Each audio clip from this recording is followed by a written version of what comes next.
Hello and welcome to week 7 of Education 310. Let's take just a couple minutes before we dig into the content for this week to talk a little bit about the work so far. I saw that several of you were in your interactive notebooks this weekend. As I was checking for week 5 work, you were completing week 6 work. So I just want to kind of explain a couple of pieces regarding your grades. So everything is up to date other than what you guys have turned in for week 6 because that was due last night at 11:59. So we'll get those grades updated this week. But as it stands, there are a couple of you I want you to just be aware of grading for discussion board in particular. So if you have posted your initial post, then that's part of your 5-point total. So if you only post and you don't reply to 2 colleagues, then you get your 2 points. If you post and make 1 reply, you'll get 4 points. If you post and make 2 replies, you get 3 points. So I know some of you are waiting until Sunday to make your discussion board post, and I absolutely understand that life is busy and it happens, and sometimes we're not able to get to our coursework until the day of. I do understand that. But I just want to make sure that everyone understands that even if you're posting at the last minute, you're still expected to make those 2 replies. So if you're looking at your discussion board grades and you're not seeing a full 5 points, it's because I am not seeing either the 2 replies. So far everyone has made a post, but some are not making 2 replies. So just be aware that that means that you do not get the full 5 points. And then the same is true for your chapter notes in your interactive notebook. So you can get partial credit if you're not able to fill in all pieces of that organizer, but you also have to make sure that you're taking notes on each of the chapters that you're reading. So each chapter needs to have a notes page in your interactive notebook. All of that to be said, that the attendance policy, the late work policy in the syllabus says that I will always accept late work, and it's 2 points off per day late. So that's a little bit difficult because the discussion board is worth 5 points and the interactive notebook notes are worth 5 points. So if you're turning them in late, even on Monday, that takes 2 points off. So at best, you're getting a 3 out of 5 for whichever is late. So for that week's assignments, that's tough because that's a pretty low grade. In the big scheme of things, it may not be as significant if you are behind on a week, because all of those grades will be averaged together. And so please know that if you can't get it done on Sunday, try and get it done on Monday, at least get some points. I would still try and get it done on a Tuesday because you would then have 4 points off and it would still just be better than nothing. But I just want you to be aware that if you're looking in your grade book and you are seeing some scores that are not what you're hoping for, then it's because I'm not seeing the work when I'm going in to check either your notebook or the discussion board. And then finally, I wanted to touch base on the keyword or key phrase that is in the video each week. So you get 10 points automatically just for adding that into your notebook where it specifies. And most of you are doing that, but some of you are not, which is fine because it's not a requirement, but it's 10 extra points to help you out on your grade. And so I also want to mention that there were a couple of you that in week 5, you put for your score effective assessment, and the keyword was affective assessment. That was one of the chapters and one of the topics that we read about. So if you put effective, EFF, I did not give you your 10 points. It was affective assessment as it was discussed in the textbook. So you didn't get any points off, you just didn't get your 10 points for that week. So the keyword is not going to hurt your grade. It will only add 10 points if you get it, but I just want you to be aware that it was affective assessment and not effective assessment. So we are headed into week 7 now, and we are winding down. You should be well into your intervention groups and helping them working on your set of lessons, working towards your goal, completing your assessment notebook. Several of you have been sending me emails and questions and sample notebooks and what you have so far, and that is absolutely fine. This project is about the process of the assessment, the formative assessment that you are doing with a small group of students in order to help them master that learning target. So I don't mind helping you taking a look at things. Now, I'm not going to necessarily compare it to the rubric. And for those of you who have sent me things to look over, you know that I will always say, but be sure you're referencing the rubric because that's what I'm using to grade. And so please just know that I'm happy to help and look over things, but I will always reference you back to that rubric because that's what I'm going to use to grade. So this week we are talking about chapters 14, 15, and 16. So we are going to be finishing up our second textbook. So you all have worked through growth mindset and you have worked through classroom assessment. So you all should be assessment experts at this point. So this week we're going to talk about kind of a hot topic that I feel like is pretty relevant and always on trend for education, and that is test prep or test preparation. And so we're going to be talking about that, and then also just evaluating your instruction and quality assessments as well. So our learning outcomes in week 7, you're going to again reflect on test prep practices, evaluating your instruction through assessment, and looking at assessment-based grading. You're going to continue to apply growth mindset and assessment concepts in the field while you're in your practice, as well as extending thinking into your interactive notebook. There are a few of you that have really taken advantage of your interactive notebook to not only take your chapter notes, but then also to add notes from when you're in your classroom or in your small group, that you're connecting some of those assessment practices and the growth mindset. So I'm loving reading those. That's great. And then you're continuing your assessment group as I mentioned before.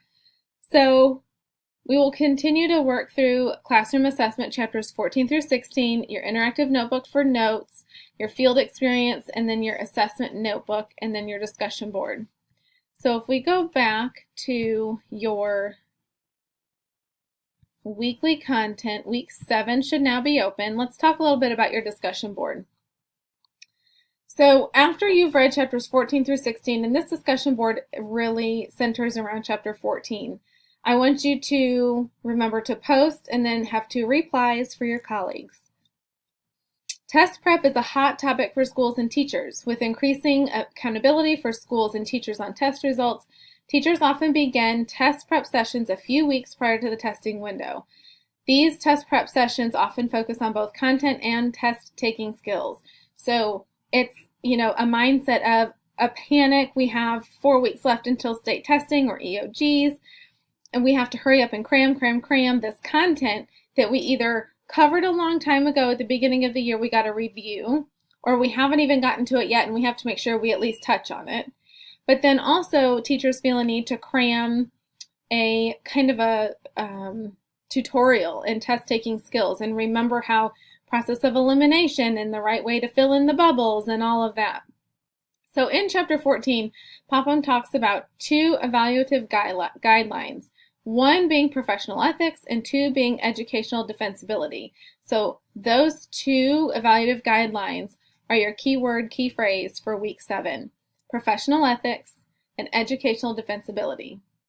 So when it comes to test preparation, professional ethics means that no test prep practice should violate the ethical norms of education in general. So as a teacher, professionally, I know that we're coming up on EOGs and state testing and all of that. But practice should continue to be what it should always be in the best practice classrooms. So if I am a teacher who embeds high quality instruction and test prep skills within my instruction throughout the year, that is best practice. And really and truly, if you think back to discussion boards that we've had in the past, and we've talked about the anxiety that our students are feeling with these assessments, if we embed our work and our test-taking skills within our yearly instruction, when it comes time to EOGs, it's just another test that we're taking, and it's not that big of a deal because we've been teaching it all year long. Educational defensibility is that no test prep practice should increase students' test scores without simultaneously increasing the mastery of the curriculum. So it should not be that students are scoring here on your EOGs, but here in your classroom, or vice versa. So a lot of times what would happen is students are scoring higher, maybe getting A's, B's in your classrooms, but then they might be scoring down here and only getting like 1s or 2s on the EOGs. So it should be that if you have best practice in place and you've been supporting your students throughout the school year, it should be that they are scoring at the same level on their EOGs and state testing as they are in your classroom. Those should match because they are both, or they should both, be aligned to the same standards and curriculum.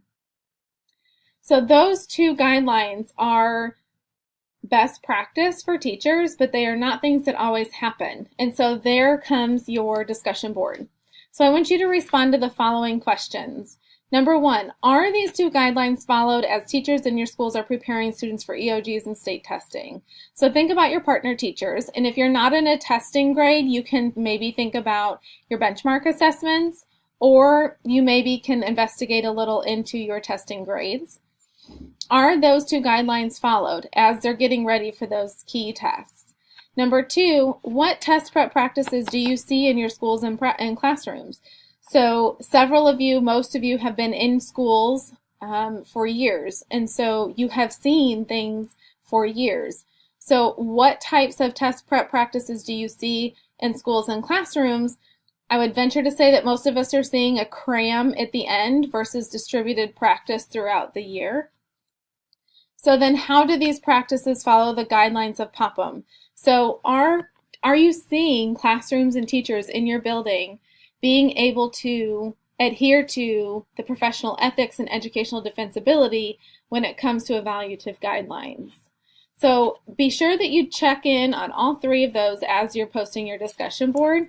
I have a feeling I know where this conversation is going to go because I've been in schools for 13 years, so I'm aware of what the practices are that are happening.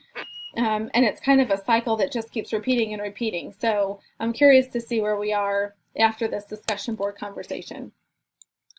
Then please also remember that we are reading also chapters 15 and 16. So I know I've spoken heavily to chapter 14, but 15 and 16 are also a part of our work this week. So be sure that you are reading all 3 chapters and you have your book study notes in your interactive notebook for all 3 chapters, and that you have completed this discussion board and you're continuing to work on your assessment group and then completing your assessment notebook.